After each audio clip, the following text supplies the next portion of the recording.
ফজরের বক্ত তো এখনো হয়নি, তাহলে কে ডাকলো আমাকে? আমি মোবাইলে ইউটিউব অন করে আয়াতুল কুরসি প্লে করলাম। আমার খাটের নিচে একটা লাশ শুয়ে আছে। কি এলো এই লাশ? কার লাশ এটি? সত্যি কি লাশ, নাকি অন্য কিছু? আমি কি ভুল দেখলাম? আমি কি এখনো সেই লাশের উপরেই শুয়ে আছি? লাশটা কি আমার খাটের নিচে এখনো? এর কিছুক্ষণ পর বাবার ডাকে আমার ঘুম ভাঙে।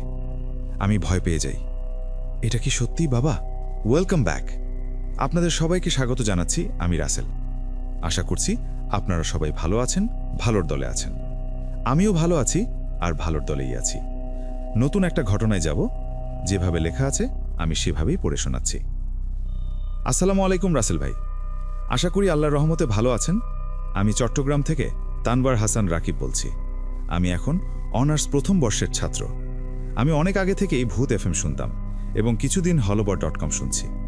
আমার আজকের ঘটনাগুলো প্রচারযোগ্য হলে যারা আমাকে শুনছেন সবাইকে আসসালামু আলাইকুম।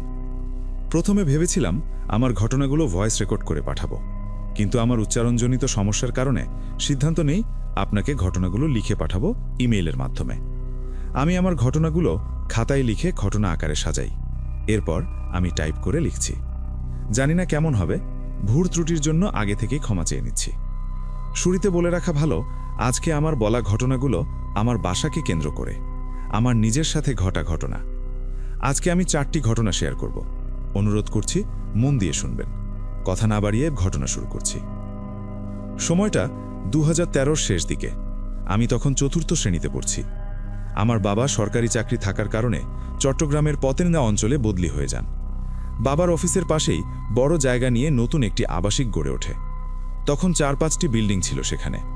বিল্ডিংগুলোর অবস্থান ছিল খুবই খোলামেলা এবং একটি থেকে অন্যটির দূরত্ব ছিল প্রায় 40 থেকে 50 মিটার। আমরা একটি 6তলা বিল্ডিংয়ের 5ম তলায় উঠি এবং আমাদের সাথে বেশ কিছু পরিবারও উঠে সেই বিল্ডিংয়ে। আমাদের বিল্ডিংটি ছিল প্রধান রাস্তা থেকে 50 মিটার দূরে। যদিও রাতের বেলা খুব নীরব থাকত জায়গাটা, কিন্তু সেই রাস্তা দিয়ে হঠাৎ কোনো মালবাহী গাড়ি যখন ঝাঁকুনি খেত, সেই শব্দে আমার বুকটা কেঁপে উঠত। আমার সাথে প্রাকৃতিক বা অতি প্রাকৃতিক ঘটনা শুরু হয় 2016 সাল থেকে। তখন আমি প্রচুর ভৌতিক অনুষ্ঠান শুনতাম। রাতে ঘটনা শুনতে শুনতে ঘুমিয়ে যেতাম, তাই এফএম রেকর্ডার অন করে অনুষ্ঠানগুলো শুনতাম এবং পরবর্তী অংশগুলো পরবর্তীতে শুনে নিতাম। সেই সময় আমার রুমে আমার খালাতো ভাই থাকত। সে একটা কোম্পানিতে জব করত। তাদের কোম্পানির জব বা কাজের ধরন এমন ছিল যে 7 দিন দিনে কাজ করতে হতো এবং পরবর্তী 7 দিন রাতে কাজ করতে হতো। তাই স্বাভাবিকভাবেই যখন ভাইয়ের রাতে কাজ থাকত, তখন আমাকে একাই ঘুমাতে হতো। আমাদের বাসায় 3টি বেডরুম, একটি ডাইনিং রুম, 2টি টয়লেট, 2টি বারান্দা এবং একটি রান্নাঘর। আব্বু আম্মুর রুম থেকে আমার রুম তখন বেশ খানিকটা দূরে। এবারে ঘটনায় প্রবেশ করছি। 2016 সালের মে মাসের কোনো একদিনের ঘটনা। আমি তখন 7ম শ্রেণীতে পড়ছি। আমার খালাতো ভাইয়ের সেদিন নাইট ডিউটি ছিল। আমার স্কুলের পড়া শেষ করতে করতে অনেক রাত হয়ে গিয়েছিল। ঘড়ি না দেখার কারণে সঠিক সময়টা আমি বলতে পারছি না। আমার এখনও রাতের খাবার খাওয়া হয়নি, কিন্তু মা বাবা ঘুমাচ্ছে। তাই আমার খাবার বেড়ে ডাইনিং রুমে বসে খাচ্ছিলাম। সেদিন ওই সময়টায় কেন যেন আমার খুব ভয় করছিল। চারিদিকে নীরব নিস্তব্ধ, কোথাও কোনো আওয়াজ নেই। ঘড়ির কাঁটার টিকটিক শব্দ আমি স্পষ্ট শুনতে পাচ্ছিলাম। আমি টেবিলের এক প্রান্তে বসে খাচ্ছিলাম।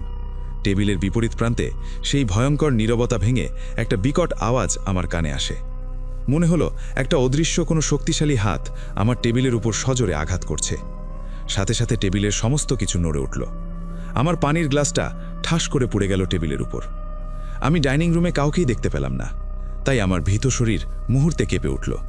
আমি এক দৌড়ে চলে যাই মা বাবার রুমে। আমার মনে হলো আমি কি ভুল শুনলাম, কিন্তু সেই বিকট ভয়ঙ্কর শব্দটা আমার মা বাবাও পেয়েছেন। এরপর আমি খাবার শেষ না করে মা বাবার রুমে এসে ঘুমিয়ে পড়ি। পরদিন সকালে সবকিছু স্বাভাবিক ছিল। খালাতো ভাই ডে শিফটে চলে আসলো, তাই 7 দিন রাতে ঘুমাতে কোনো অসুবিধা হলো না এবং ততদিনে আমার ভয় কেটে গিয়েছে। আমি ভাবলাম এ ধরনের কোনো ঘটনা হয়তো আমার সাথে আর হবে না, কিন্তু সত্যিই কি তাই? না, এটা তো মাত্র শুরু। এবারে দ্বিতীয় ঘটনার মুখোমুখি আমি। এই ঘটনার কয়েক মাস পরেই ঘটে ঘটনাটি। সেই একই পরিবেশে। তখন পড়া শেষ করতে করতে রাত হয়ে গিয়েছে অনেক। ঘড়িতে 1টা বেজে 10 মিনিট। ভাইয়া অফিসে চলে গিয়েছে। মা বাবা ঘুমাচ্ছিলেন। সেদিনের সেই ঘটনা মনে পড়ে যায় আমার। তাই কিছুটা ভয় পাচ্ছিলাম। ভাবলাম আম্মুকে ডাকব। আম্মুর রুমে যেতে হলে ডাইনিং রুম দিয়ে যেতে হয়, কিন্তু আমি ডাইনিং রুমে যেয়ে দেখি আম্মু আবছা আলোতে যতটুকু দেখতে পেলাম তিনি অন্ধকারের মধ্যে সাদা কাপড় পরে হালকা ঘোমটা দিয়ে মাথা নিচু করে বসে আছেন টেবিলের শেষ প্রান্তে। তখন কিছুটা স্বস্তি পাই, কিন্তু অদ্ভুত ব্যাপার, ডাইনিং রুমটাতে আসতেই আমার কাছে খুব ঠান্ডা লাগছিল। বারান্দা তো বন্ধ, তাহলে রুমটা এত ঠান্ডা হলো কিভাবে? যাই হোক, খাবারে ঠান্ডা হয়ে যাওয়াতে আম্মুকে বললাম, আম্মু খাবারটা গরম করে দাও তো। আম্মু কোনো সাড়া দিল না। আমি আবারও আম্মুকে বললাম, খাবারটা গরম করে খাবারটা বেড়ে দাও, আমি টয়লেট থেকে আসছি। এখন একটা গোঙানির মতো আওয়াজ আমি শুনতে পাই। ভাবলাম তিনি হয়তো খাবার গরম করতে উঠেছেন। এরপর আমি টয়লেটে চলে যাই ফ্রেশ হওয়ার জন্য, এবং 7 থেকে 8 মিনিট পর টয়লেট থেকে বের হয়ে দেখি ডাইনিং রুমের লাইটটা এখনও অফ করা। অল্প আলোতে দেখি আমার আম্মু বসার জায়গা চেঞ্জ করে আমার পাশের চেয়ারে মাথা নিচু করে বসে আছে। এরপর আমি তাকে কিছু বলি না। আমি আমার রুমে চলে যাই এবং গামছা নিয়ে মুখ মুছতে মুছতে ডাইনিং রুমের লাইটের সুইচের কাছে যাই লাইট জ্বালানোর জন্য।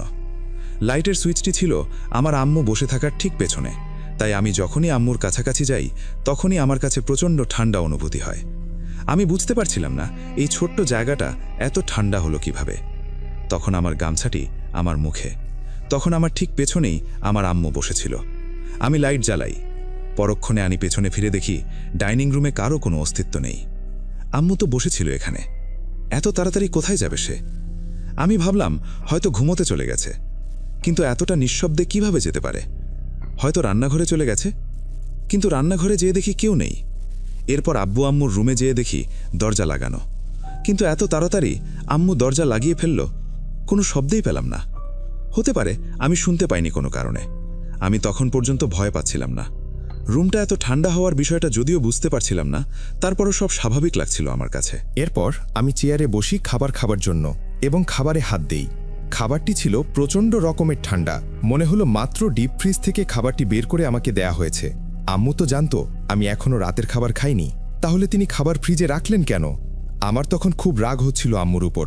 তারপর কোনো মতে অল্প কিছু খেয়েই শুয়ে পড়ি। পরদিন সকালে আম্মুকে কিছুটা বিরক্তির সুরেই বললাম, তোমাকে রাতে বললাম খাবার গরম করে দিতে, তা না করে তুমি ফ্রিজ থেকে খাবার বের করে দিয়েছো কেন? কিছুটা অবাক হয়ে আম্মু বলল, কি বলিস, কখন বলেছিস আমাকে? তখন আমি আম্মুকে রাতের ঘটনা বলি। এরপর আম্মুর উত্তর শুনে আমি হতভম্ব হয়ে যাই। আম্মু বলল, আমি তো কাল রাতে ঘুম থেকেই উঠিনি। ডাইনিং রুমে বসে থাকা তো দূরের কথা, আর আমি খাবার ফ্রিজেও রাখিনি। খাবার ঢাকা ছিল টেবিলে। আমি আম্মুর কথা বিশ্বাস করতে পারছিলাম না, তাই আবারও বললাম, মনে করে দেখো রাতে সাদা জামা পরে তুমি চেয়ারে বসেছিলে। আম্মু বলল, পাগল হয়েছিস? আমার তো কোনো সাদা কাপড় নেই। আম্মুর কথা শুনে আমার ভয় দ্বিগুণ হলো। পরক্ষণে আম্মু জিজ্ঞেস করল, কিরে রাতে ভয় পেয়েছিস? আমি আমতা আমতা করে বললাম, আরে না, এমনি মা। বিষয়টা বুঝতে পারে এবং আব্বুকে বলে। আব্বু মসজিদ থেকে হুজুরকে ডেকে আনে আমাদের ঘরে। হুজুর আমাদের প্রত্যেক রুমের 4 দেয়ালে 4টি করে পেরেক লাগিয়ে দেয় এবং এভাবেই আমাদের ঘর বন্ধ করে দেয়। যেহেতু তখন আমার বোন আমার আম্মুর পেটে ছিল, তাই কোনো ধরনের রিস্ক নিতে চায়নি তারা। কিন্তু এখানে আমার অনেকগুলো প্রশ্ন। সেদিন রাতে যদি আম্মুর টেবিলে বসে না থাকে, আমি তাহলে কাকে বসে থাকতে দেখেছিলাম, যে কিনা আম্মুর মতো? কেন দেখা দিয়েছিল সে আমাকে? আমার খাবার এত ঠান্ডাই বা হলো কিভাবে বলতে পারবেন?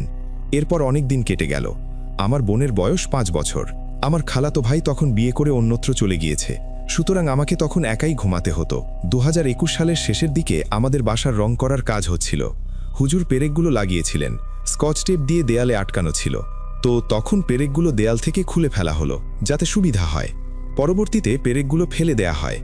এরপর থেকে ছোট ছোট ঘটনা ঘটতে থাকে, যেমন কল থেকে একা একা পানি পড়া।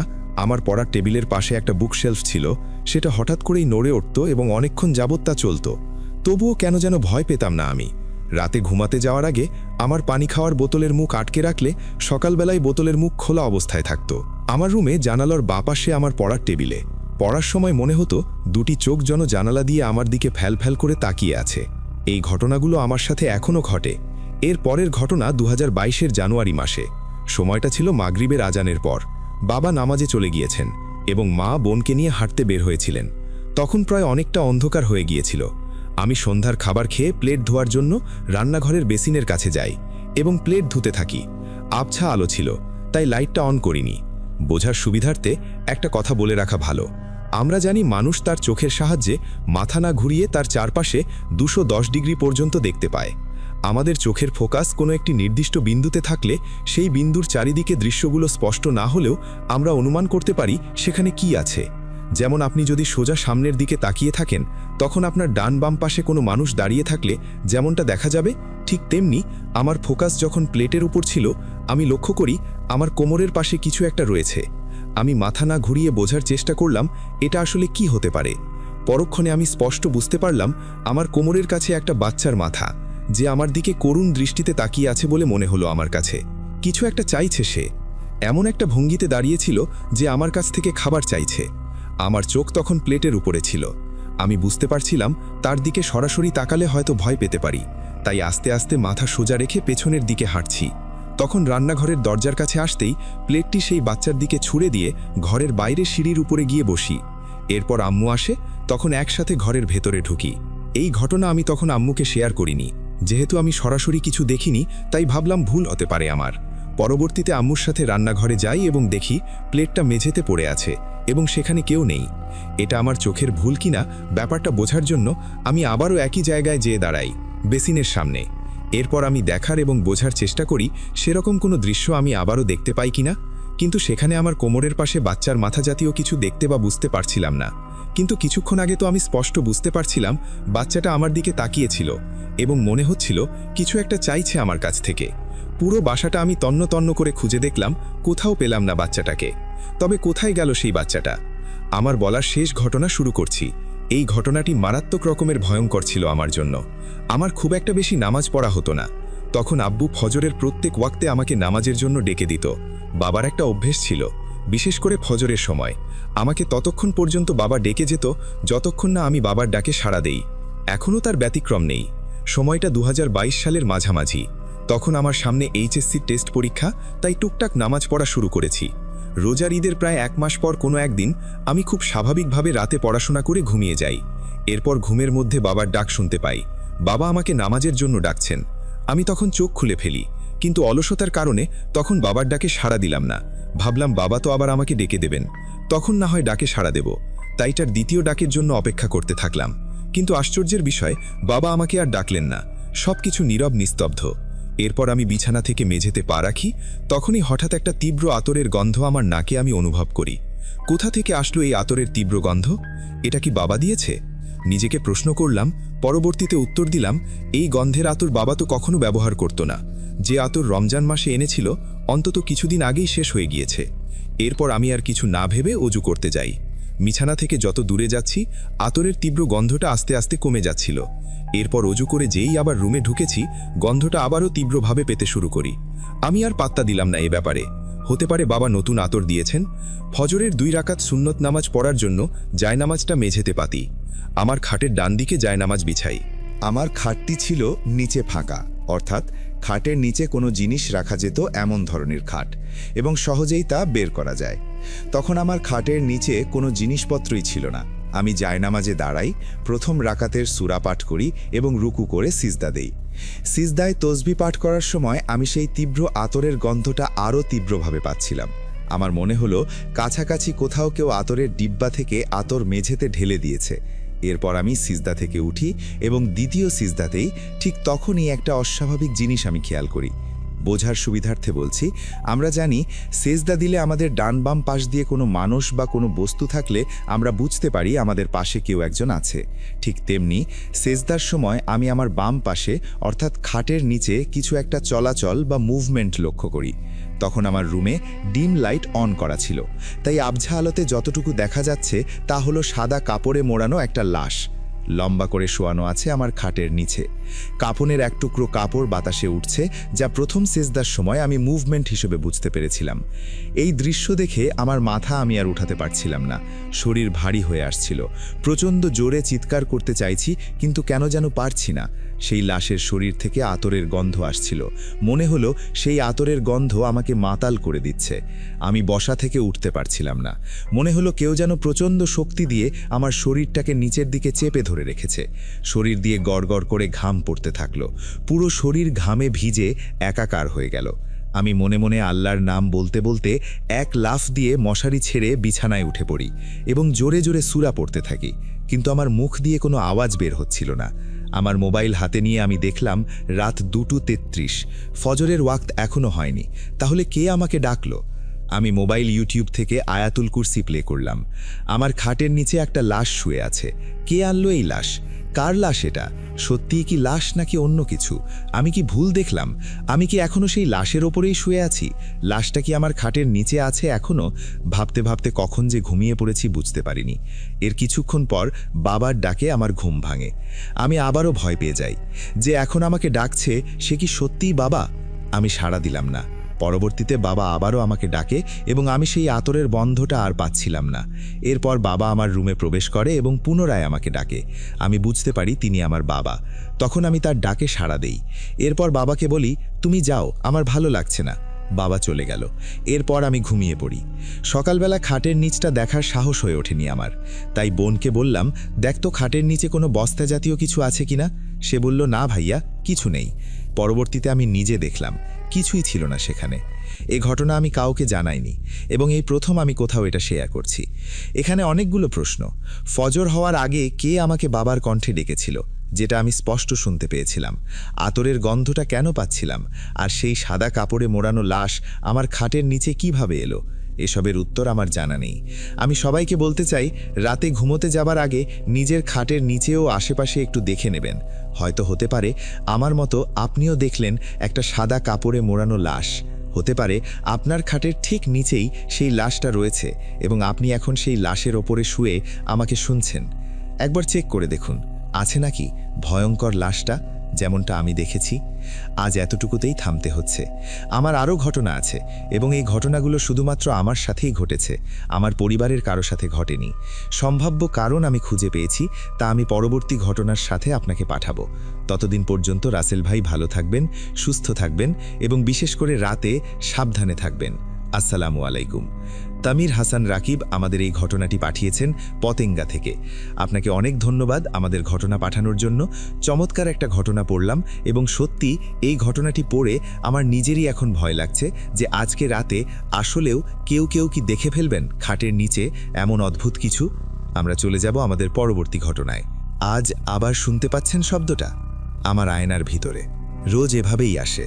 Welcome back. আপনাদের সবাইকে স্বাগত জানাচ্ছি। আমি রাসেল। আশা করছি আপনারা সবাই ভালো আছেন, ভালোর দলে আছেন। আমিও ভালো আছি আর ভালোর দলেই আছি। নতুন একটা ঘটনায় যাব। যেভাবে লেখা আছে আমি সেভাবেই পড়ে শোনাচ্ছি।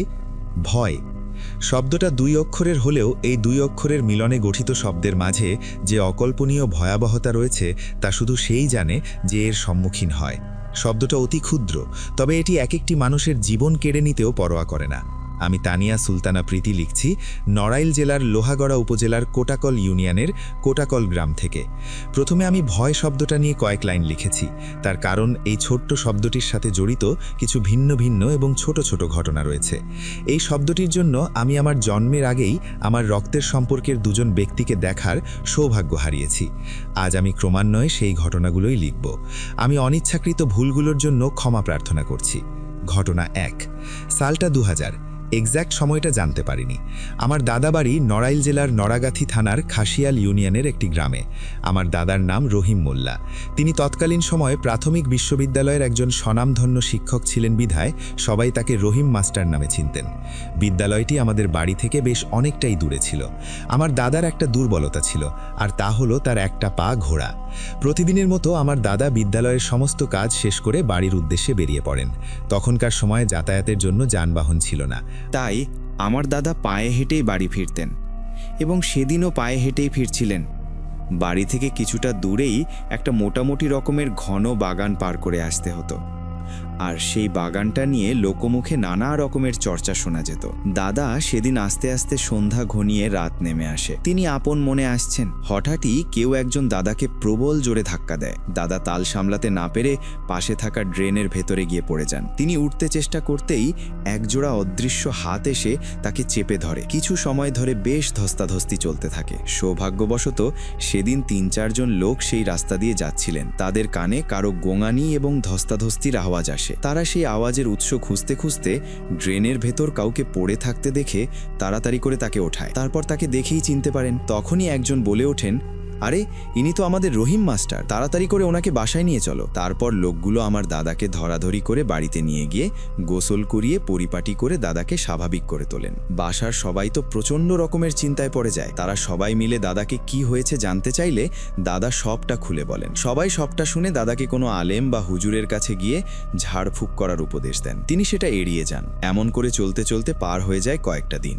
আস্তে আস্তে দাদার শরীরটা খারাপ হতে শুরু করে। তারপর আস্তে আস্তে তা ভয়াবহ জ্বরের রূপ নেয়। সেই প্রাণঘাতী ভয় এবং জ্বরের মিশ্রণ আমার দাদাকে চিকিৎসা নেবার সুযোগটুকুও দেয় না। কথায় বলে না, বিধাতার লেখন না যায় খণ্ডন। হয়তো আমার দাদার কপালে বিধাতা এমনভাবেই মৃত্যু লিখেছিলেন, তাই তো দাদা পৃথিবীর মায়া ত্যাগ করে পরপারে পাড়ি জমান, আর সেখানেই থেমে যায় স্বনামধন্য রহিম মাস্টারের জীবন কাহিনী। ঘটনা 2। এই ঘটনাটি আমার ফুপার। তাকেও আমি দেখিনি। মায়ের কাছে শুনেছি সে নাকি খুব সুঠাম দেহি এক পুরুষ ছিল। গায়ের রং নাকি ছিল প্রচণ্ড রকমের কালো। যাই হোক, আমার ফুপার মাছ ধরার প্রতি এক বিশেষ ধরনের আকর্ষণ কাজ করত। তাই একদিন রাতে আমার ফুপা সিদ্ধান্ত নিলেন আমাদের নড়াইল জেলার লোহাগড়া উপজেলার দিঘলিয়া ইউনিয়নের কুমরি নামক গ্রামের বিলে মাছ ধরতে যাবেন। সেই সময়টাতে ওই বিল নিয়ে নানা রকম কথা শোনা যেত। এমনকি এখনও প্রতিনিয়ত মানুষ নানা রকমের ভয়ের সম্মুখীন হয় ওই বিলে। ফুপা সিদ্ধান্ত নিলেন সেখানে যাবেন মাছ ধরতে। আসলে সেই বিলটা কুখ্যাত হলেও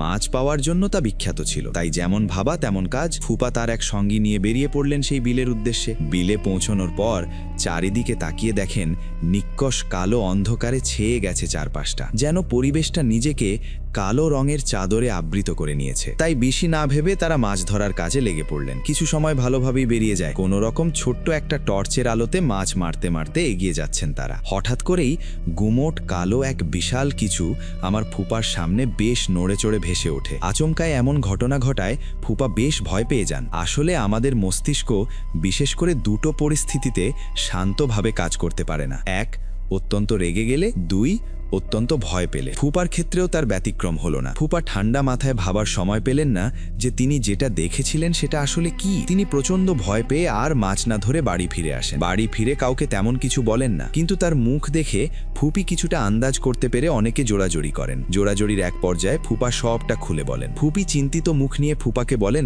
গোসল করে তারপর খেয়ে দিয়ে শুয়ে পড়তে। কিন্তু আমার ফুপাও ছিলেন তেমন নাছোড় বান্দা। নিজের শরীরের মতোই নিজের মনকে সুঠাম হিসেবে প্রমাণ করার জন্য তিনি ব্যাকুল। তাই ফুপা উচিত করে বললেন, আরে ধুর, কি যে বলো তুমি, তোমার কি মনে হয় আমি ভয় পেয়েছি? না, আমি কোনো ভয়টায় পাইনি। তাই ওসব গোসলের দরকার নেই আমার।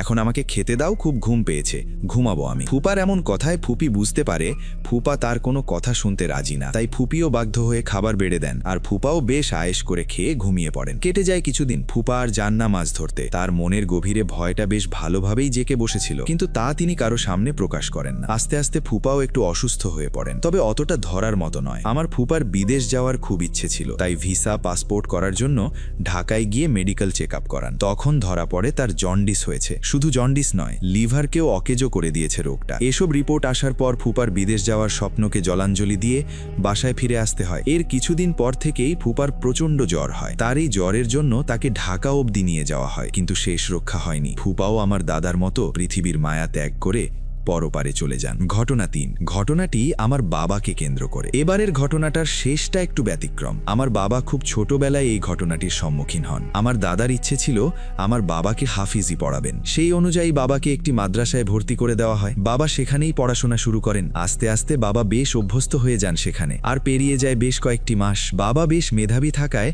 হুজুর তার প্রতি সন্তুষ্ট ছিলেন এবং ভালোবাসতেন। আমরা লক্ষ্য করি একটা নির্দিষ্ট সময়ে বিভিন্ন মাদ্রাসা থেকে ছাত্রদের পাঠানো হয় চাল তোলার জন্য। তেমনি বাবার মাদ্রাসা থেকে চাল তোলার জন্য বাবাকে এবং বাবার কাছের বন্ধুকে দায়িত্ব দেওয়া হয়। পরিকল্পনা অনুযায়ী বাবা এবং তার বন্ধু সকাল সকাল বেরিয়ে পড়ার কথা ঠিক করেন। রাতে পরিকল্পনা করেন, নিজেদের মতো খাবার খেয়ে শুয়ে পড়েন। ভোরের দিকে হঠাৎ বাবার দরজায় কড়া। বাবা ঘুম ঘুম চোখে এসে দরজা খুলে অবাক হয়ে যান। দেখেন তার বন্ধু হাস্যোজ্জ্বল চেহারা নিয়ে দরজায় দাঁড়িয়ে আছে। বাবা বললেন, কি ব্যাপার, তুই এই সময় কেন? তখন বাবার বন্ধু বললেন, মনে নেই আমাদের চাল তুলতে যাওয়ার কথা ছিল? তুই তো দেখছিস ভুলেই গেছিস বেমালুম। আর এই সময়টা মানে কি? ভোর হয়ে গেছে, দেখতে পাচ্ছিস না? বাবা বাইরে উঁকি দিয়ে দেখেন বাইরে অনেকটাই আলো ফুটেছে। তাই বাবা বললেন, দাঁড়া, আসছি। বাবা তার বন্ধুকে দাঁড় করিয়ে রেখে ফ্রেশ হন এবং বেরিয়ে পড়েন চাল তুলতে যাওয়ার উদ্দেশ্যে। রাস্তায় গিয়ে সবকিছু স্বাভাবিক থাকলেও কিছুক্ষণ পর বাবা একটা অদ্ভুত জিনিস লক্ষ্য করেন। যে বন্ধু সবসময় কাঁধে হাত দিয়ে গলাগলি করে চলতে পছন্দ করত, সে কিনা আজ দূরত্ব বজিয়ে রেখে হাঁটছে, তাও একটু আটু দূরত্ব নয়, অনেকটাই দূরত্ব বিরাজ করছে দুজনের মাঝে। এটা দেখে বাবা বারবার তাকে দাঁড়াতে বলেন, অথচ সে বলছে, আরে এই তো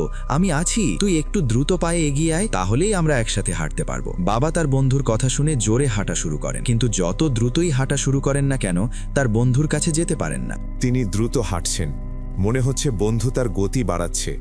এমন অবস্থায় বাবা খেয়াল করেন ভোর এখনো হয়নি, আকাশে পূর্ণ চাঁদ জ্বলজ্বল করছে।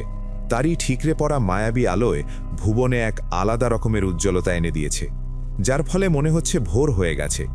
বাবা আরও একটি বিষয় খেয়াল করেন, তাদের তো চাল তুলতে গ্রামের দিকে যাওয়ার কথা, কিন্তু তারা তো যাচ্ছেন ঠিক উল্টো দিকে। মানে তারা যে পথ দিয়ে যাচ্ছেন সেই পথটা কিছু দূরে গিয়ে শেষ হয়েছে একটা কবরস্থানে। তখন বাবা দুয়ে দুয়ে মিলিয়ে 4 বুঝতে পারেন। বাবা তখন বুদ্ধি খাটিয়ে বন্ধুকে বলেন, এই যা, আমি একটা ভুল করে ফেলেছি। আসলে চাল তুলতে আসার সময় বড় একটা বস্তা আনার কথা ছিল, বস্তাটা তো আনতে ভুলে গেছি। আমরা তো বেশি দূর আসিনি এখনো, এক কাজ করি, আমি গিয়ে বস্তাটা বরং নিয়ে আসি। বাবা অপরপক্ষে কোনো জবাবের আশা না করেই উল্টো ঘুরে মাদ্রাসার দিকে হাঁটা শুরু করেন। তার বন্ধুও পেছনে পেছনে হাঁটতে শুরু করে আর তাকে ফিরতে মানা করে। তিনি বলেন তার সাথে নাকি বস্তা আছে, অথচ বাবা বিষয়টা বুঝতে পেরেছেন, তাই তিনি কোনো কথা না শুনেই যত দ্রুত সম্ভব হাঁটতে থাকেন।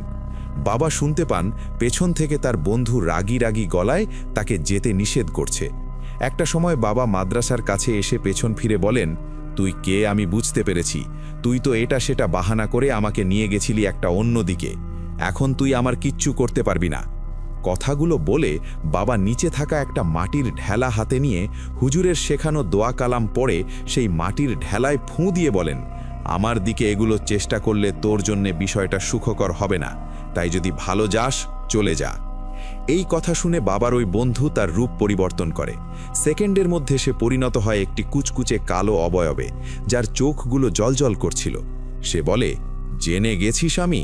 তাহলে তো ভালো কথা, আমাকে আর কষ্ট করতে হলো না, এবার তাহলে তোর প্রাণটা উপহার দে। বাবার দিকে এগোতে যাবে ঠিক তখনই আল্লাহ তাআলার অশেষ রহমতে ফজরের আজানের মনোমুগ্ধকর ধ্বনি ভেসে আসে। সে অবয়বটা রাগ করে চলে যায় সেখান থেকে। বাবা এই দৃশ্য দেখে আর সহ্য করতে না পেরে কোনো রকমে দৌড়ে নিজের ঘরে এসে অজ্ঞান হয়ে যান। সকালে বাবার আসল বন্ধু তাকে ডাকতে গেলে দেখেন বাবার দরজা খোলা, অজ্ঞান হয়ে বিছানার কোণে পড়ে আছেন তিনি। তারপর বাবার সেই বন্ধু হুজুর এবং বাকিদের ডেকে নিয়ে এসে বাবার জ্ঞান ফিরিয়ে কি হয়েছে জানতে চাইলে বাবা সবটা খুলে বলেন। এরপর থেকে বাবাকে খুব সাবধানে রাখা হতো। তারপর বাবা 15 পারা হাফেজ হয়ে কোনো এক কারণে মাদ্রাসা ত্যাগ করেন। এরপর বাবা পাড়ি জমান বিদেশের উদ্দেশ্যে। আমার বাবা তার জীবনের পুরোটাই কাটিয়েছেন বিদেশের মাটিতে এবং শেষ নিঃশ্বাসও ত্যাগ করেছেন সেখানেই। 2016 সালের ফেব্রুয়ারি মাসের 6 তারিখ রাত আনুমানিক 3টার দিকে বাবা আমাদের ছেড়ে চলে যান। তখন আমি ক্লাস 7-এ পড়ি। আমি আমার বাবাকে জীবনে মাত্র একবার দেখেছি। আমি ক্লাস 5-এ পড়াকালীন সময়ে তিনি একবার এসেছিলেন। তিনি সৌদি আরবে অবস্থান করছিলেন। আমার বাবার ইচ্ছে অনুযায়ী তাকে সৌদি আরবের মাটিতেই দাফন করা হয়।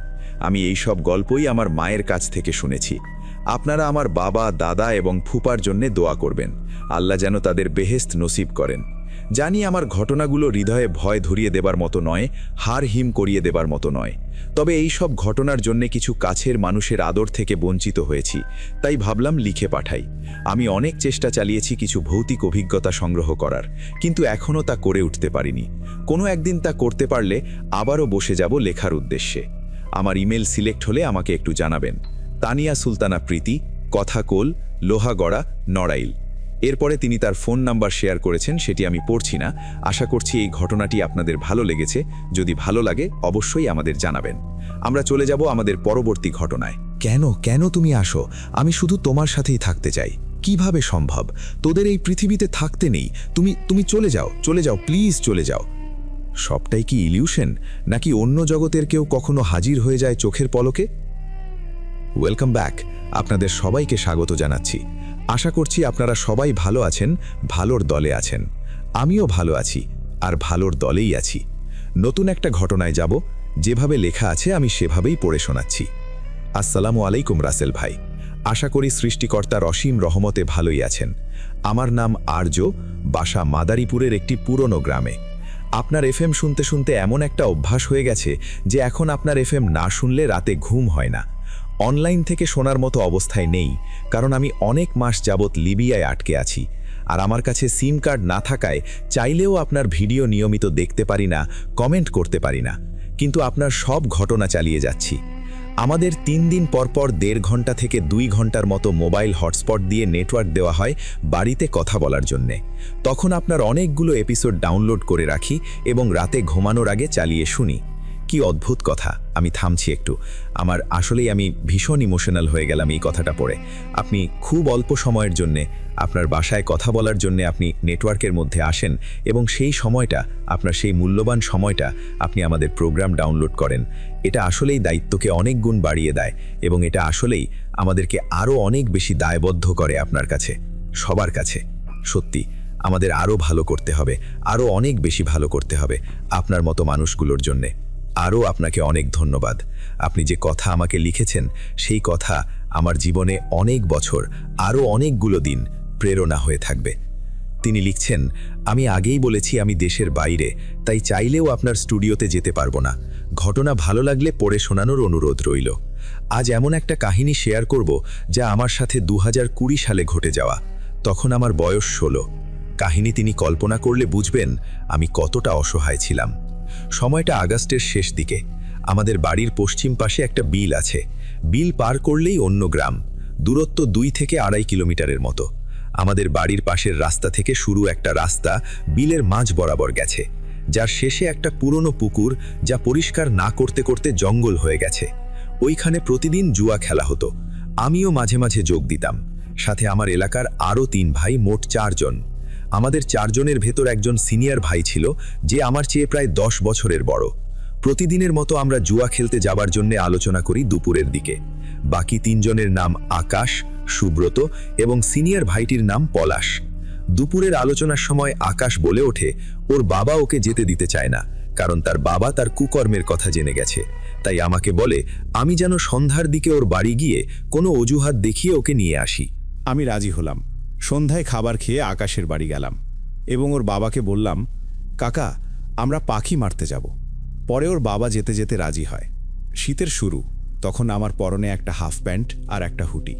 আমরা দুজন বের হবার পর পলাশ এবং সুব্রতকে আকাশ কল করে এবং তাদেরকে রাস্তায় আসতে বলে, কারণ আমার ফোন বাড়িতে রেখে এসেছি, যাতে টাকা শেষ হলে ফোনটা বিক্রি করতে না হয়। তারপর 4 জন এক হয়ে রওনা দিই সেই বিলের মাঝে পুকুরের দিকে। ওই সিজনে বিলোর সবখানে ধান লাগানো, আর ওই ধানের উচ্চটা প্রায় মানুষের সমান। আমরা পৌঁছে দেখি খেলা শুরু হয়ে গেছে। তখন 7:30 বাজে। খেলায় লোক বেশি হওয়াতে আমরা অংশগ্রহণ করব না সিদ্ধান্ত নিলাম, কিন্তু আকাশ বলে সে খেলবে। সে খেলাতে যোগ দিল এবং শুরুটা ভালো না হলেও একটা সময় সে অনেক টাকা লাভ করে এবং কিছু টাকা দিয়ে আমাকে বলে যে দোকান থেকে পানি আর কিছু শুকনো খাবার নিয়ে আসতে। কিন্তু তখনই এলাকার কিছু লোকজন পুলিশ নিয়ে এসে আমাদের তাড়া করে 3 দিক থেকে। আমরা সামনের দিকে দৌড়াতে শুরু করি। সব টাকা পয়সা ওখানেই পড়ে থাকে। ধরা পড়লে পুলিশ ধরবে, পরিবার জানতে পারবে এবং আর কখনো ছাড়বে না। 5-6 মিনিট দৌড়ানোর পর হঠাৎ আকাশ আইলের উপর শুয়ে পড়ে। যারা আইল চেনেন না তাদের বলি, আইল হলো 2টো জমির পৃথককৃত ছোট রাস্তা। ও পড়ে যাওয়ার পর ওকে আমরা গালাগালি শুরু করি, পেছনে বিপদ আর তুই ফাজলামি করছিস, এই বলে আমরা আবার দৌড় দিই। কিন্তু একটু সময় পর পেছনে তাকিয়ে দেখি আকাশ এখনো আসেনি। তারপর আমরা আবার ওইখানে ফিরে যাই। বিশ্বাস করেন রাসেল ভাই, তখন থেকে জীবনে অন্ধকার নেমে আসে। আকাশের কাছে এসে দেখলাম ও আইলের উপরে শুয়ে আছে। কাছে যেতেই দেখলাম ওর শ্বাস নিতে কষ্ট হচ্ছে। আমি বসে ওর মাথাটা কোলে নিয়ে জিজ্ঞেস করলাম, ভাই তোর কি হয়েছে? কোনো উত্তর পেলাম না। ভয় আরও বেড়ে গেল। একটু পর শুনতে পেলাম আকাশে জোরে জোরে গুঙাচ্ছে। এভাবে 2-3 বার গুঙানোর পর মুখ দিয়ে কিছু সাদা পদার্থ বেরিয়ে আসে। কিছু বুঝে উঠতে পারছিলাম না কাহিনী কি। আমরা আবার ওকে ডাক দিয়ে জিজ্ঞেস করলাম, কি হয়েছে ভাই? তারপর ও একটা দীর্ঘশ্বাস নিয়ে সম্পূর্ণ নিশ্চুপ হয়ে যায়। আমরা কি করব বুঝলাম না। চারিদিকে লম্বা লম্বা ধান গাছ, সম্পূর্ণ নির্জন অবস্থা। আমি খেয়াল করলাম ওর শরীর আস্তে আস্তে ঠান্ডা হয়ে আসতে শুরু করেছে। পলাশ আর সুব্রতকে বললাম হাত পা ঘষা দিয়ে গরম করতে। আমি বুকে চাপ দিতে থাকলাম, কিন্তু কিছুতেই কোনো কাজ হচ্ছিল না। পলাশ ব্যাপারটা বুঝতে পেরে দৌড়ে পালানোর জন্য দৌড় দেয়। আমি জিজ্ঞেস করলাম, কই যান? উত্তরে বলল, অপেক্ষা কর, ডাক্তার নিয়ে আসছি। আমি আর সুব্রত অনেকক্ষণ বসে থাকলাম, কিন্তু কারো কোনো খবর নেই। ভয়ে আমার শরীর কাঁপছে। সুব্রত হঠাৎ বলে উঠল, আমি সামনের দিকে এগিয়ে দেখি পলাশয় আসছে কিনা। আমি ওকে বারণ করে দিই, কিন্তু ও আমার কথা না শুনে দৌড়ে যায়। আমি ডেকে বললাম, ভাই, আমার একটা ভয় লাগছে, আমি ভয় মারা যাব। সবাই চলে গেলেও আমি যেতে পারি না, কারণ আমি ওকে বাড়ি থেকে ডেকে নিয়ে এসেছি। চারিদিকে বিশাল ধান ক্ষেত, মাঝখানে আমি একটা লাশ নিয়ে বসে আছি। এটা ভাবলেও এখন আমার লোম শিউরে ওঠে। একটু পর খেয়াল করলাম সামনে থেকে আলো আসছে, সাথে অনেকজন লোকের চিৎকার। আমি কি করব বুঝলাম না। তাদের এগিয়ে আসতে দেখে আমি দৌড় দিলাম। অনেক দৌড়ানোর পর ক্লান্ত হয়ে বসে পড়লাম, কিন্তু দূরে আলো দেখে মনে হলো তারা আমাকে খুঁজছে। তাদের চোখে যেন না পড়ি, তাই ধান ক্ষেতের ভেতরে ঢুকে বসে থাকি। কিছুক্ষণ পর আবার বের হয়ে দৌড় দিই, এবং অনেক দৌড়ানোর পর খেয়াল করলাম আমি একই জায়গায় দৌড়াদৌড়ি করছি, কারণ আমি যে খেতে বসেছিলাম সেখানে কিছু ধান ভেঙে নিচু হয়ে পড়েছিল। আমি আবারও দৌড়ালাম, কিন্তু সেই একই ঘটনা। আমি বারবার দৌড়ে একই জায়গায় ফিরে আসছি। গরমে গা থেকে হুটি খুলে খালি গায়ে হাঁটুতে হাত দিয়ে দাঁড়িয়ে রইলাম। ভাবলাম আইল দিয়ে দৌড়ালে একই জায়গায় বারবার ফিরে আসছি, তাই আইল আর যাব না। এবার ক্ষেত বরাবর যাওয়া শুরু করলাম। খালি গায়ে ধানের ভেতর দিয়ে দৌড়ানোর সময় পুরো শরীর কেটে যায় এবং অনেক চুলকাতে থাকে। আস্তে আস্তে গতি কমিয়ে হাঁটতে থাকে। শিশিরে সমস্ত শরীর ভিজে গেছে, শীত শীত করতে শুরু করে। ধানের পাতায় গা কেটে যাওয়ার ফলে শরীর জ্বলে আর চুলকায়। শীতে হাত পা নড়তে চায় না। অনেক বেশি দৌড়ানোর ফলে পিপাসাও পেয়েছে খুব। একটা সময় আমি আইল খুঁজে পেলাম। আমার মানসিক শারীরিক অবস্থা এখন এতটা খারাপ বলে বোঝানো যাবে না। আমি ভেঙে পড়ি, মাথা নিচু করে বসে ভাবতে থাকি কি হচ্ছে আমার সাথে। হঠাৎ সামনের দিকে তাকিয়ে দেখি আকাশ। আমি ওকে জিজ্ঞেস করলাম, ভাই, তুই তাহলে আমাদের সাথে মজা করছিলি এতক্ষণ? কোনো কথার উত্তর দিল না ও। তারপর মাথা নিচু করে ভাবলাম ও মারা গেছে এটা হয়তো আমার কল্পনা, কারণ আমি মানসিকভাবে দুর্বল হয়ে পড়েছি। সামনে তাকাই দেখি আকাশ নেই ওখানে। আমি ভয় না পেয়ে নিজেকে বোঝাতে শুরু করলাম কল্পনাই ছিল আমার।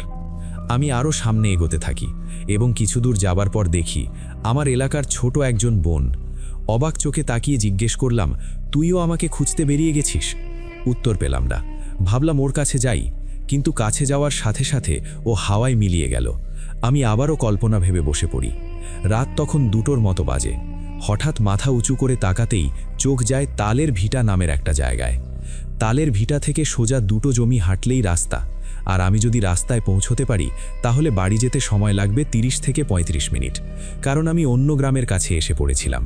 খুশিও হই আবার ভয়ে শিউরে উঠি, কারণ ওই তালগাছের ভিটায় ছিল অনেক ভয়ঙ্কর কিছু। ওই জায়গার মালিক ওইখানে মারা যাবার পর কেউ ওখানে চাষ করে না। আস্তে আস্তে তালগাছ হয়ে জঙ্গল হয়ে যায়। তারপর ওর নাম হয় তালের ভিটা। তালগাছের ভেতরে একটা বাঁকা আম গাছ ছিল। ওই গাছে মনে হয় আজ অবধি 10 থেকে 15 জন গলায় দড়ি দিয়ে মারা গেছে। আর একটা ব্যাপার হলো, ওই গ্রামের সব অকাল মৃত্যু এবং আত্মহত্যা করা লাশগুলোর শেষ কাজ ওই তালের ভিটায় হয়। ভাবলাম একা এটা যাওয়া ঠিক হবে কিনা। তারপর ভাবলাম আমার যা অবস্থা, যত তাড়াতাড়ি সম্ভব এখান থেকে বের হতে হবে। আস্তে আস্তে গিয়ে উঠলাম এবং কোনো সময় না নিয়েই হাঁটা শুরু করলাম। অর্ধেক পথ যাওয়ার পরেই নিজের শরীরের নিয়ন্ত্রণ হারিয়ে ফেলি এবং খেয়াল করলাম 3টে তালগাছের মাথায় দাউ দাউ করে আগুন জ্বলছে। আমি না চাইতেও আমি হাঁটু গেড়ে বসে পড়ি ওখানে। বুঝতে পারছি না কি হচ্ছে। আমি না চাইতেও গায়ের সমস্ত জোর দিয়ে চিৎকার করে কান্না করতে থাকি। একটু পর চিৎকার থামিয়ে নিজের নাকে মুখে নিজেই খামচি কাটতে থাকি। আমার বাম হাতের নখ বড় হওয়ায় নাক মুখ দিয়ে রক্ত ঝরা শুরু করে। নিজের পায়ে দাঁড়াতে পারছি না এমন অবস্থা। চেষ্টা করতে করতে একটা সময় সফল হই এবং তাল ভিটা ছাড়িয়ে রাস্তায় গিয়ে উঠি। রাস্তার পাশের খাল থেকেই পিপাসা মিটিয়ে নিই। বাড়ির দিকে জোরে জোরে হাঁটা শুরু করি। অনেক হাঁটার পর বাড়ির কাছে আসতেই দেখলাম আমাদের বাড়ির লোকজনে ভর্তি। সঠিক বুঝলাম না ব্যাপারটা কি হচ্ছে। আমি কিছু না ভেবেই দৌড়ে ঘরে ঢুকলাম। আমাকে ঘরে দেখেই মা দরজা বন্ধ করে দেয় এবং আমাকে জিজ্ঞেস করে, তুই বাড়িতে আসলি কেন? শুনে আমি তো অবাক। কিছু জিজ্ঞেস করার আগেই বাইরের লোক আমার আগমন টের পেয়ে বাড়ির দেয়ালে হামলা শুরু করে। আমি মাকে কারণ জিজ্ঞেস করলে বলে, পলাশ বলেছে আমি নাকি আকাশকে মেরে ফেলেছি। এটা শোনার পর আমি হারিয়ে গেলাম। আমি বাবাকে জিজ্ঞেস করলাম, পলাশ কোথায়? বাবা বললেন উনি জানেন না। বাইরের কোলাহল বেড়েই চলেছে। আমি রাগে আলমারির নিচ থেকে বড় একটা দাঁ বের করে ছুটে যাবার চেষ্টা করলাম। এবং চিৎকার করে বললাম, সবাইকে মেরে ফেলবো, আমাকে আসতে দে। কিন্তু তখনই মা আমার সামনে বাধা হয়ে দাঁড়ায় এবং বলে, কি করছিস তুই? ওরা তোকে পেলে মেরে ফেলবে। আমি শুনতে চাইলাম না, কিন্তু বাবা মা জোর করে আটকায় আমাকে, কারণ আমি বাবা মার একমাত্র সন্তান। তখন রাত বাজে 4টে। ঘণ্টাখানেক পরে পুলিশ আসলো এবং আমাকে থানায় নিয়ে গেল। যেহেতু একজন সাক্ষী নিজের চোখে দেখেছে আমি নিজের হাতে আকাশকে হত্যা করেছি, তাই লাশটা পোস্টমর্টেম করল না। আমার জীবন শেষ হতে চলেছে, কারণ সুব্রত তখন পলাতক, আর আমার কোনো কথা কেউ বিশ্বাস করছে না। আমি কেন মারলাম তার কারণ না বলাতে আমাকে প্রতিদিন রিমান্ডে নেওয়া হতো। আমি যতক্ষণ নিস্তেজ না হতাম ততক্ষণ নানাভাবে আঘাত করা হতো। এইভাবে 6 দিন যাবার পর সুব্রতকে পুলিশ খুঁজে পেল এবং জিজ্ঞাসাবাদ করার পর তার কথার সাথে আমার কথার মিল পেয়ে লাশটা পোস্টমর্টেম করার সিদ্ধান্ত নিল। কবর থেকে লাশ তুলে পোস্টমর্টেম করার পর রিপোর্ট অনুযায়ী তার মরার কারণ হলো ব্রেন স্ট্রোক। আমি আর সুব্রত ছাড়া পেলাম এবং পলাশের মিথ্যা সাক্ষ্যের কারণে অনেক টাকা জরিমানা করল আদালত। কিন্তু এখনও সমস্যা ঠিক হয়নি। আকাশ মরে গিয়েও আমার জন্য ভয়ঙ্কর রূপে জীবন্ত হয়ে উঠেছে। আমি তার ডাক শুনতে পাই মাঝে মাঝে ঘুমের ঘোরে, কাউকে কিছু বলি না। প্রথম কিন্তু একদিন রাতে আমি আমার রুমে একা শুয়েছিলাম। হঠাৎ অনুভব করতে পারি আমার পাশে কেউ শুয়ে আছে। এত বাজে গন্ধ আর শ্বাসকষ্ট হচ্ছিল আমার। আমি পাশে ঘুরতেই দেখি আকাশ আমার দিকে তাকিয়ে। আমি চিৎকার করলাম, আর চিৎকার শুনে বাবা মা দরজার কাছে এসে আমাকে দরজা খুলতে বলে। আমি দরজা খুলতে যাব, তখনই আকাশ আমাকে আঘাত করা শুরু করে। আমি আকাশের হাত ধরে আটকানোর চেষ্টা করলে ও আমার হাতের আঙুল ভেঙে ফেলে। আমি ব্যথারে কাতরাচ্ছি। বাবা মা অনেক চেষ্টা করে ভেতরে আসতে পারছে না। হঠাৎ সব ঠান্ডা। আমি হামাগুড়ি দিয়ে দরজার কাছে যাওয়ার চেষ্টা করি, কিন্তু তখনই আকাশ বলে ওঠে, তুই আমার সাথে চল ভাই। তারপর কান্না শুরু করে। একটু পরে এসে আমার মাথায় আঘাত করে এবং আমি জ্ঞান হারিয়ে ফেলি। জ্ঞান ফিরতেই দেখি আমি হাসপাতালে এবং আমার পাশে বাবা মা সহ অনেক আত্মীয় স্বজন মন খারাপ করে দাঁড়িয়ে আছে। আমার দিকে সবাই তাকিয়ে। আমি সব খুলে বললাম এবং সবাই সিদ্ধান্ত নিল আমাকে ইন্ডিয়াতে পাঠিয়ে দেবে। তারপর আমি ইন্ডিয়া যাই, সব স্বাভাবিক হয়ে যায়। 1.5 বছর পর দেশে ফিরে আসলে আবার সেই ঘটনা শুরু হয়। মানে ও আমার পিছু ছাড়েনি। ওঝা কবিরাজ দেখাতে দেখাতে বিরক্ত হয়ে যায়। তারপর বরাবরের মতো দেশ ছাড়ার সিদ্ধান্ত নিই। প্রথমে ভেবেছিলাম সিঙ্গাপুর যাব, এজন্য পাসপোর্ট জমা দিই।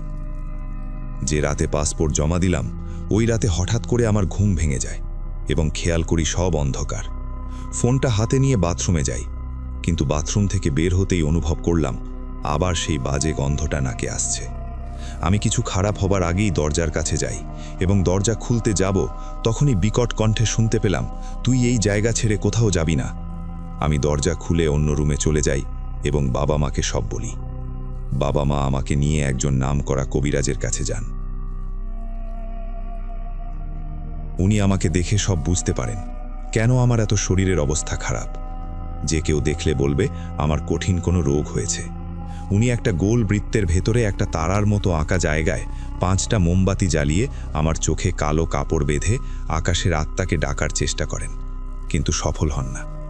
তারপর আমার বাবা মাকে ডেকে বলেন ওই আত্মা বশে আনা সম্ভব না, তাই আমাকে যত তাড়াতাড়ি সম্ভব ওর নাগালের বাইরে পাঠিয়ে দিতে হবে এবং সেটা করতে হবে আগামী অমাবস্যা রাতের আগে, না হলে আমার বড় ক্ষতি হয়ে যাবে। অমাবস্যা হতে বাকি আর মাত্র 8 দিন, তাই বাবা মা আমাকে ভারতে পাঠানোর সিদ্ধান্ত নেন। কিন্তু বাবার একজন বন্ধু ছিল, উনি বললেন আমাকে লিবিয়া পাঠাতে, যাতে ইউরোপে গিয়ে জীবন সাজাতে পারি। প্রথমে রাজি না হলেও পরে আমার বাবা মা রাজি হলো। পাসপোর্ট জমা দেওয়ার পর আমার ভিসা আসলো। তারপর আমি এখানে চলে আসি। বিশ্বাস করেন, লিবিয়া এসেছি এত মাস হলো, এর মধ্যে 1 মিনিটের জন্য আমি হাসতে পারিনি। মনে হয় নরকে আছি। আসলে কেউ না আসলে বুঝবে না জায়গাটা কতটা ভয়ঙ্কর। আর কিছু বললাম না। লিসনারদের কাছে ক্ষমা প্রার্থী। যদি ঘটনাটি ভালো লাগে, আপনাদের অনেক ধন্যবাদ এতক্ষণ আমাকে শোনার জন্য। সবাইকে বিদায় জানিয়ে শেষ করছি আমার কাহিনী। রাসেল ভাইয়ের কাছে আমার অনুরোধ, আমার ইমেল এবং ফোন নাম্বার কারোর সাথে শেয়ার করবেন না।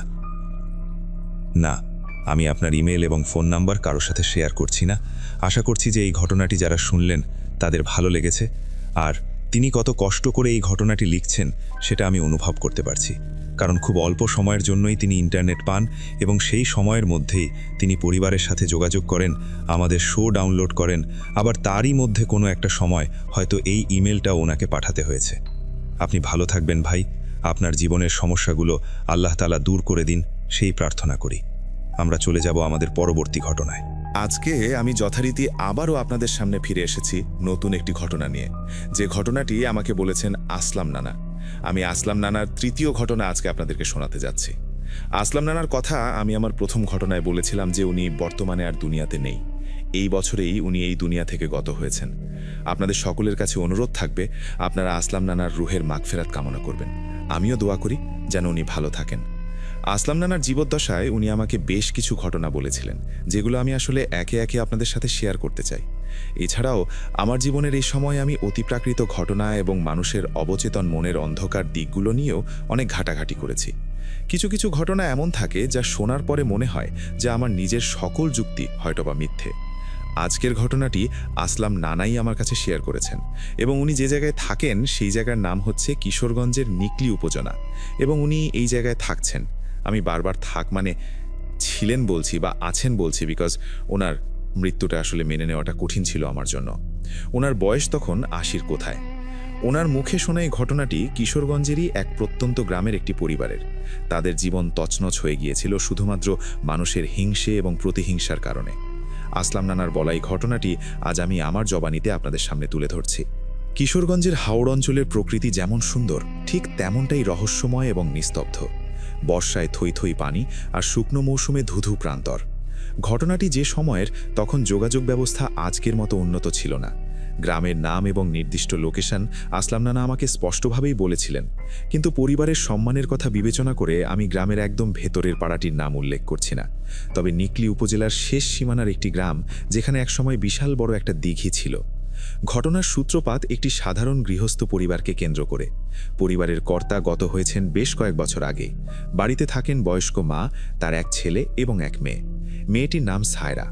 সায়রা তখন বেশ বাড়ন্ত বয়সের কিশোরী, দেখতে যেমন মায়াবী তেমনই শান্তশিষ্ট। গ্রামের ৮-১০টা সাধারণ মেয়ের মতোই তার জীবন কাটছিল। তাদের বাড়িতে ছিল গ্রামের একেবারেই শেষ প্রান্তে, যেখানে বসতি শেষ হয়েছে এবং গ্রামের পেছনের জঙ্গল এবং পাড়ঝাড় শুরু। ঠিক সেই সংযোগস্থলেই ছিল তাদের মাটির দোচালা ঘরটি। বাড়িটি পুরাতন হলেও বেশ ছিমছামি ছিল, কিন্তু বাড়ির সীমানা ঠিক বাইরেই একেবারে লাগা অবস্থায় ছিল একটি প্রাচীন এবং বিশাল বটগাছ। আসলাম বলেছিলেন সেই বটগাছটি কত বছরের পুরাতন ছিল তা গ্রামের সবচেয়ে প্রবীণ ব্যক্তিটিও নাকি বলতে পারতেন না। বিশাল তার কাণ্ড, ঝুড়িগুলো নেমে এসেছে মাটির সাথে এমনভাবে মিশে গেছে যেন মনে হতো গাছটি নিজেই একটি জঙ্গল। দিনের বেলাতেও সেই গাছের নিচে এক অদ্ভুত ছমছমে অন্ধকার জমে থাকত। গ্রামের মানুষ সাধারণত ওই গাছতলায় খুব বেশি একটা যেত না, বিশেষ করে দুপুরের পর এবং সন্ধ্যের পর তো একেবারেই না। কিন্তু সায়রাদের বাড়িতেই একদম গাছে হওয়ায় তাদের নিত্যদিনের কাজে ওই গাছের নিচ দিয়ে যাতায়াত করতেই হতো। সমস্যাটা শুরু হলো খুব ছোটখাট বিষয় দিয়ে, যা আসলে তেমন বেশি একটা আমলে নেয়ার মতো ছিল না। নানার ভাষ্যমতে সায়রার মা লক্ষ্য করলেন যে তাদের বাড়ির আঙিনায় বা ওই বটগাছটির নিচে প্রায় অদ্ভুত সব জিনিস পড়ে থাকে। কখনো সিঁদুর মাখানো মাটির সরা, কখনো কালো সুতায় পেঁচানো লেবুর টুকরো, আবার কখনো অদ্ভুত নকশা করা কাপড়ের পুটলি। গ্রামের মানুষেরা খুব সরল এবং সোজা। ওনারা এগুলোকে কুসংস্কার বা ফাজলামো ভেবে খুব বেশি একটা গুরুত্ব দিতেন না। সায়রার মাও ভাবতেন হয়তোবা গ্রামের দুষ্টু ছেলেদের কাজ বা এখানে খেলাধুলা করেছে, কিন্তু সেগুলো ঝাড় দিয়ে যখন ফেলে দিতেন বা যখন পুড়িয়ে দিতেন, তখন ওনার কেমন যেন একটা অনুভূতি হতো। তবুও তিনি ঘুণাক্ষরেও বুঝতে পারেননি যে এই ছোট ছোট আলামতগুলো আসলে বিশাল ঝড়েরই পূর্বাভাস। ওনারা জানতেন না যে ওনাদের অজান্তেই ওনাদের সুখের সংসারে কেউ বা কারা বিষাক্ত নজর দিতে শুরু করেছে। হঠাৎ একদিনের কথা, তখন দুপুর। সায়রার মা রান্নাঘরে ব্যস্ত। সায়রা উঠোনে কাপড় নাড়ছিল। হঠাৎ সায়রার মা লক্ষ্য করলেন মেয়েটা কেমন যেন স্থির হয়ে ওই বটগাছটার দিকে তাকিয়ে আছে। ওর হাতে ভেজা কাপড়, কিন্তু সেই কাপড়গুলো নিংড়েছেও না বা নাড়ছেও না। মা ডাক দিলেন, কিরে সায়রা, ওভাবে দাঁড়িয়ে আছিস কেন? সায়রা কোনো উত্তর দিল না। মা কাছে গিয়ে ওর কাঁধে ধরে নাড়া দিতেই যেন সে চমকে উঠল। তার চোখে তখন এক অদ্ভুত ভীতি। সে ফিসফিস করে বলল, মা, ওই গাছের তালে কে যেন বসে আছে।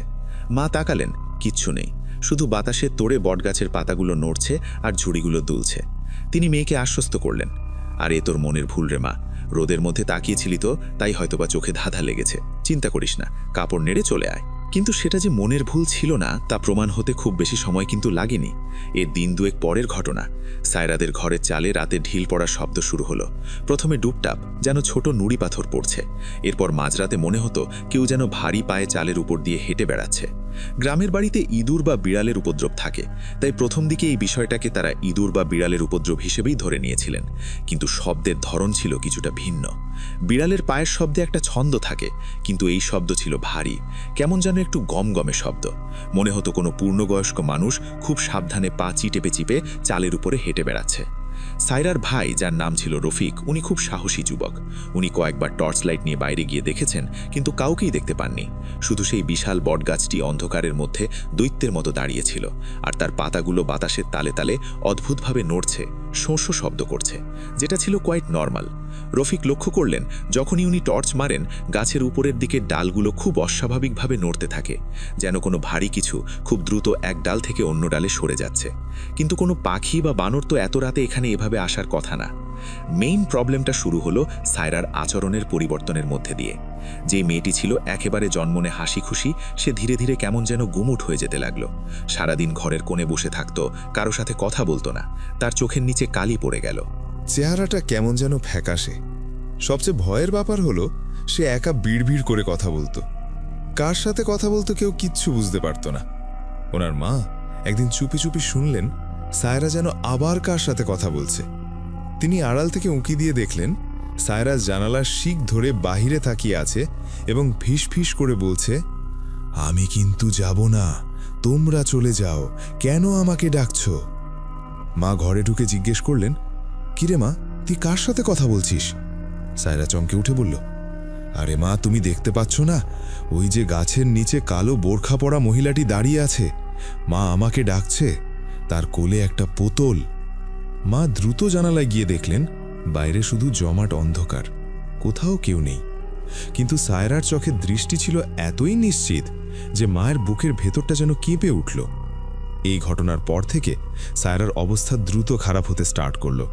সে খাওয়া দাওয়া প্রায় ছেড়ে দিল, রাতে ঘুমোতেই পারত না। বলতো তার বুকের উপরে যেন কেউ বসে থাকে, নিঃশ্বাস নিতে কষ্ট হয়। মাঝরাতে হঠাৎ করে চিৎকার করে উঠে বসে পড়ত সে। তার চিৎকার ছিল হাড় হিম করার মতো, মনে হতো যেন কেউ জ্যান্ত তাকে ছিঁড়ে খাচ্ছে। পরিবারের লোকজন ছুটে এলে সে হিঁশিস করে বলতো, ওরা আসছে, ওরা আমাকে নিয়ে যাবে, আসলাম। নানা আমাকে বলেছিলেন সায়রার সেই দিনগুলোর কথা মনে হলে ওনার নাকি এখনো গা শিউড়ে ওঠে। তিনি নিজে একদিন ওই বাড়িতে গিয়েছিলেন সায়রাকে দেখতে। তিনি দেখলেন মেয়েটি ঘরের কোণে গুটিয়ে শুটিয়ে বসে আছে, পায়ে শিকল পরানো, তার চুলগুলো উস্কো খুস্কো, চোখের নিচে গভীর এবং ঘন কালো দাগ। কিন্তু সবথেকে ভয়ের বিষয় ছিল তার চাহনি। সে আসলাম নানার দিকে এমনভাবে তাকিয়েছিল যেন সে তাকে চেনেই না, বরং সে তাকে শিকার হিসেবে দেখছে। হঠাৎ সে খিক করে হেসে উঠল। সে হাসিটা সায়রার তো ছিলই না, ওর মেবি কোনো মানুষেরই ছিল না। শুকনো পাতা মরমর করলে যেমন একটা কটমট শব্দ হয়, ওর গলা থেকে ঠিক একই রকম শব্দটা আসছিল। তার হাসিটা খুবই বীভৎস ছিল, প্রাণহীন। সে বলল, কিরে আসলাম, আমার সাথে দেখতে আসছিস? যা, পালা পালা পালা, নইলে কিন্তু তোকেও ধরব। পরিস্থিতি যখন নিয়ন্ত্রণের বাহিরে, তখন সায়রার মামা খোঁজ নিলেন একজন কামেল বুজুর্গ ব্যক্তির। ওনাকে সবাই বড় হুজুর বলে ডাকতেন। তিনি পার্শ্ববর্তী ইটনা উপজেলার এক মাদ্রাসার শিক্ষক ছিলেন। আধ্যাত্মিক লাইনে তার বেশ নাম ডাক ছিল। সায়রার মামা অনেক অনুনয় বিনয় করে তাকে নিয়ে এলেন। হুজুর বাড়িতে পা রাখতেই থমকে দাঁড়ালেন। তিনি বটগাছটির দিকে দীর্ঘক্ষণ তাকিয়ে রইলেন, তার কপালে চিন্তার বাজ। তিনি বললেন, তোমরা তো দেরি করে ফেলেছ। এই জিনিস এ মেয়ের উপর ভর করেছে যে এটা সাধারণ জিন নয়, একে জাদুর মাধ্যমে পাঠানো হয়েছে। চালান আর কি, অনেক শক্ত একটা বান, একে দাঁড়ানো সহজ হবে না। সেদিন ছিল অমাবস্যার রাত।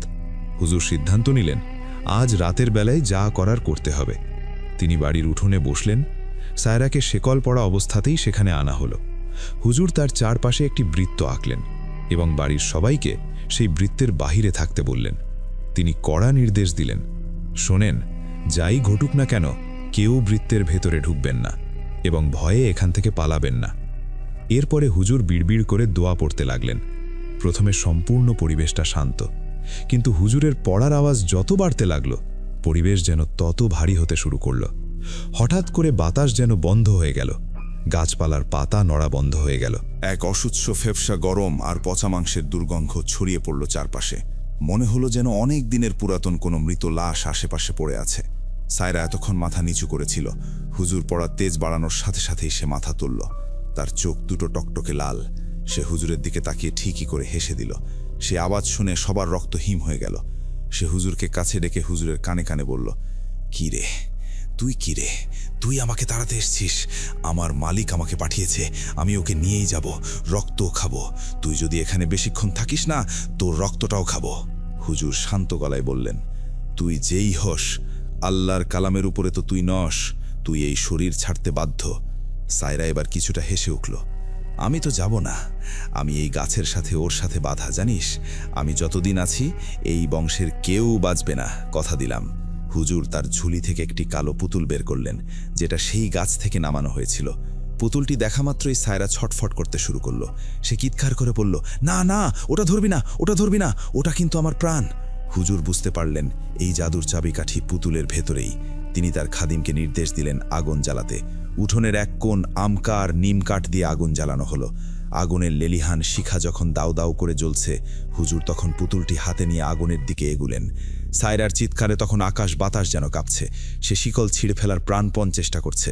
শিকলগুলো তার চামড়া কেটে মাংসের ভেতরে ঢুকে পড়ছে, কিন্তু সে ব্যথা অনুভব করছে না। সে শুধু চিৎকার করছে, ওটা পোড়াস না, ওটা পোড়াস না, আমি কিন্তু চলে যাব, দোহাই লাগে, ওটা পোড়াস না তোরা। হুজুর কোনো কথাই কান দিলেন না। তিনি উচ্চস্বরে আয়াতুল কুরসি পাঠ করতে করতে পুতুলটি আগুনের মধ্যে নিক্ষেপ করলেন। পুতুলটি আগুনে পড়ার সাথে সাথেই যে দৃশ্যটি দেখা গেল, সেটা কোনো সাধারণ মানুষের পক্ষে সহ্য করা সম্ভব না। পুতুলটি সাধারণ কোনো কাপড়ের মতো পড়ল না। সেটা আগুনের মধ্যে পড়ার সাথে সাথে মনে হলো যেন জ্যান্ত কোনো প্রাণী আগুনে পড়েছে। পুতুলটি থেকে চর চর শব্দ বের হতে লাগলো, আর কালো ধোঁয়া বের হতে লাগলো, আর সেই সাথে সায়রার মুখ দিয়ে বের হলো অমানবিক আর্তনাদ। মনে হলো হাজার হাজার মানুষ একসাথে যন্ত্রণায় যেন চিৎকার করছে। এই যন্ত্রণাময় চিৎকারে সারা গ্রাম যেন মুখরিত হয়ে গিয়েছিল। আগুনের কুণ্ডলীর ভেতর থেকে নানা রকম শব্দ আসতে লাগলো। কখনো মনে হলো কোনো বাচ্চা কাঁদছে, কখনো মনে হলো কেউ হাসছে। কালো ধোঁয়ায় সম্পূর্ণ উঠোন আচ্ছন্ন হয়ে গেল। হুজুর ক্রমাগত দোয়া পড়ে ফু দিতে লাগলেন সায়রার দিকে। ছটফট করতে করতে একসময় নিস্তেজ হয়ে সায়রা মাটিতে লুটিয়ে পড়ল। পুতুলটি সম্পূর্ণ পুড়ে ছাই হয়ে যাবার পরে হুজুর সেই ছাইগুলো একটি মাটির হাঁড়িতে ভরলেন। তিনি সায়রার ভাই এবং রফিক দুইজনকে ডাকলেন। সায়রার মাকেও ডেকেছিলেন। হুজুর বললেন, এখনও এই কাজ শেষ হয়নি। এই ছাইগুলোকে এমন কিছু একটা করতে হবে, মানে এমন কোনো একটা জায়গায় রাখতে হবে যেখানে কোনো পানি পড়ে না, আর এটা করতে হবে সূর্য ওঠার আগে। গ্রামের শেষ মাথায় পুরাতন গোরস্থানের পাশে একটি বহুদিনের পুরাতন একটা জায়গা ছিল, একটা ঘরের মতো ঝুপড়ি ঘর। হুজুর এবং রফিক, সায়রার মা, সেই ঘরের দিকে রওনা হলেন। আসলাম নানাও ছিলেন তাদের সাথে সাহস জোগানোর জন্য। রাস্তাটা ছিল ভীষণ অন্ধকার। হুজুর সবাইকে সতর্ক করে দিয়ে বললেন, তোমরা যখন এই ছাইটা ফেলবে তখন পেছন থেকে অনেক রকমের ডাক আসবে, মায়ার ডাক, ভয়ের ডাক, কিন্তু খবরদার কেউ পেছন ফিরে তাকাবে না। যদি তাকাও তাহলে এই বিপদ তোমাদের সাথে করে বাড়ি ফিরবে। তারা যখন সেই পুরাতন গোরস্থানের পাশ দিয়ে যাচ্ছিলেন তখন পরিবেশটা ছিল মৃত্যুপুরীর মতো নীরব, শুধু নিজের পায়ের আওয়াজ আর ঝিঝি পোকার ডাক। সেই কুড়ে ঘরের কাছে পৌঁছতেই হুজুর দোয়া পড়ে হাড়ির ছাইগুলো অন্ধকারের গহ্বরে ছুঁড়ে মেরে দিলেন।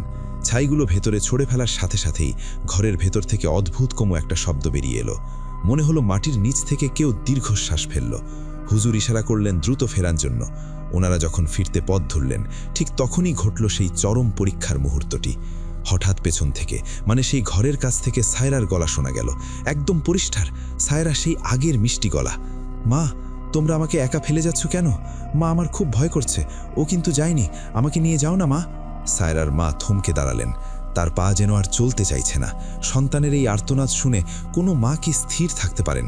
তিনি ঘুরে দাঁড়ালেন এবং সেখানে যেতে চাইলেন, কিন্তু হুজুর শক্ত করে ওনার হাত ধরে ফেললেন।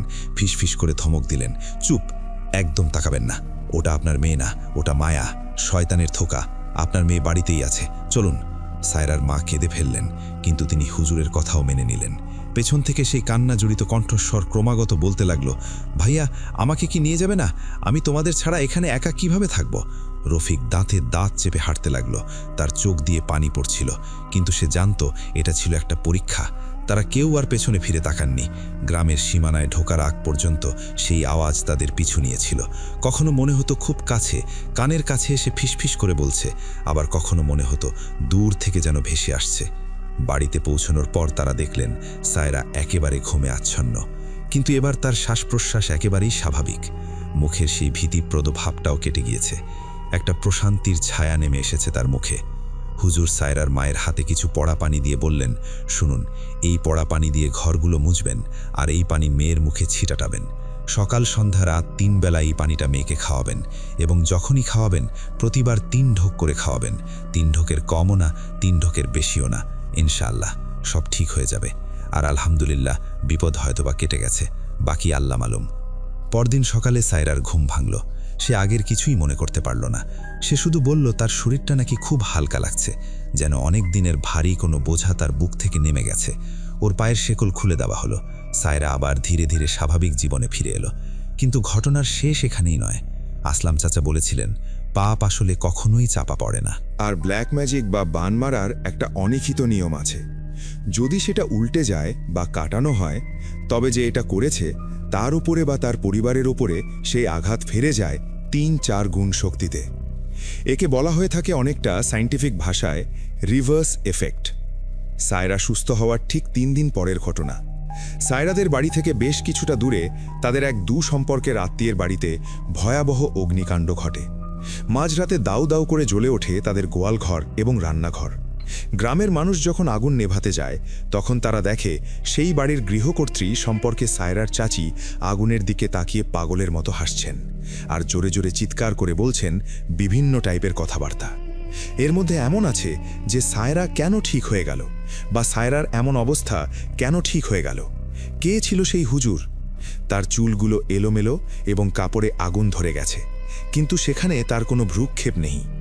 পরে জানা যায় এই মহিলাটি সায়রার উপরে সেই জঘন্য কালো জাদুটি করেছিলেন, কারণ তিনি ছিলেন সম্পত্তি লোভী।